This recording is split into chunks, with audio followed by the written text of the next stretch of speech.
Tadi kalau kita ke study case yang awal-awal aku sebut itu kan seorang keluarga yang kebetulan mereka minoritas ya. Iya. Dan masuk ke lingkungan lebih tertantang untuk mempertahankan value-value yang mereka bawa. Nah, mungkin kalau di sini kita punya banyak opsi nih untuk ketika menyekolahkan anak yang mungkin kita ada tujuan akademik tapi juga bisa sambil melanjutkan value agama karena ada sekolah berbasis agama gitu ya.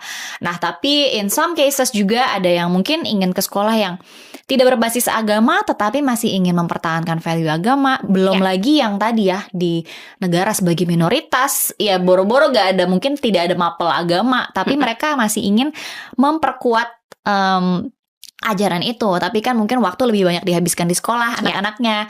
Nah, itu gimana ya kira-kira? Karena again, I think sekolah juga bukan just solusi yang beres, terima beres, udah pasti aman, enggak kan?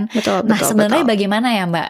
How do we approach this kegalauan bagi orang tua? Ya, yang jelas tadi ya, terutama di usia anak yang belum ajak value-nya, ya berarti kita harus memastikan ininya tuh lingkungan terdekat anak tuh align gitu. Karena kalau kita lagi-lagi ngomongin perkembangan anak, ada namanya ecological systems theory, anak tuh nggak bisa cuma sama orang tua doang kan, dia berinteraksi juga sama lingkungan terdekatnya, dan sekolah itu part of microsystemnya anak yang paling kecil juga sebenarnya gitu. Jadi ketika kita sadar bahwa aku mau pilih sekolah, ini mungkin sekolah yang paling baik dari opsi yang ada, tapi nggak ada, ini tidak berdasarkan agama, ya berarti kita tahu apa yang aku perlu tampil di rumah, gitu kan. Ketika di sekolah anak nggak dapet itu, artinya di rumah nambelnya harus lebih banyak, gitu loh. Dan aku sih percaya komunitas buat anak itu wajib ada untuk menerapkan value juga. Jadi kalau di sekolah dia nggak punya temen yang beragama Islam misalnya, atau kayak beda banget deh pokoknya vibe dari segi agamanya, berarti dia butuh kelas-kelas tambahan. Jadi bukan cuman private kalau saranku, yang dia tuh tahu, oh teman-teman yang berdoa tuh bukan cuma aku doang gitu yang jadi belajar. Community ya.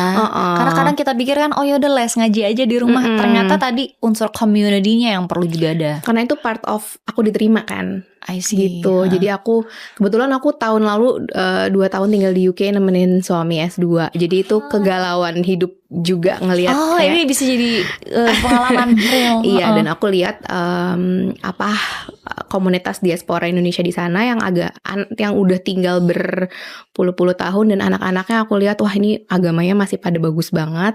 Biasanya memang punya kelas-kelas di luar sekolah, jadi tetap ada ngaji bareng teman. Jadi dia tetap kayak ketika ditanya who am I, ya aku Muslim, ini I'm part of this community gitu. Kalau sendirian banget akan lebih susah. Jadi orang tua perlu benar-benar ngenalin sama komunitasnya. Karena kalau benar-benar sendiri dia akan ngerasa kan gak relate ya. Karena teman-temanku nggak ada yang kayak gitu, nggak ada yang disuruh ngaji sama orang tuanya gitu. Jadi itu PR besarnya sih menurutku kalau ternyata nggak ada sekolah yang cukup ideal sesuai sama, ya pasti orang tua banyak mau, tapi kan tidak ada sekolah yang sempurna. Sama ya di rumah penanamannya harus sangat konsisten sehingga dia taunya ya emang family rutinku tuh emang kayak gitu. Emang kita tuh habis makan ya sholat isya bareng misalnya. Ya udah, itu tuh part of my routine, seperti halnya aku harus mandi,